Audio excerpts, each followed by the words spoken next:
Positibo si Pangulong Ferdinand R. Marcos Jr. na malaki ang maitutulong ng Fund for Responding to Loss and Damage sa pagtugon sa epekto ng climate change. Si Joshua Garcia ng PTV sa Balitang Pambansa.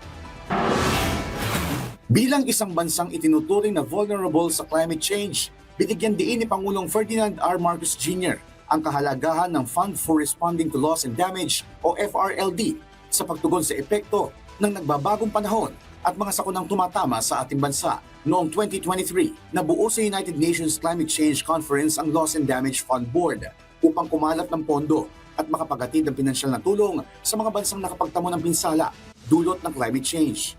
Ngayong taon, Pilipinas ang tumatayong host ng Loss and Damage Fund Board at sa ginawang courtesy call ng mga miyembro ng FRLD kay Pangulong Ferdinand R. Marcos Jr. kahapon, inihayag ng Pangulo ang pagsisikap ng pamahalaan na makapagtatag ng tanggapan ng FRLD dito sa bansa. Mahalagaan niya ang paggagamitan ng Loss and Damage Fund bilang pagpapagawa sa mga nasirang infrastruktura at ipapantulong sa mga biktima ng kalamidad. Kamakailan lamang, 6 na magkakasunod na bagyo ang pumasok sa bansa kaya napapanahon ng FRLD. Aabot sa 100.91 billion pesos ang pinsala na naidulot ng climate crisis mula 2003 hanggang 2022.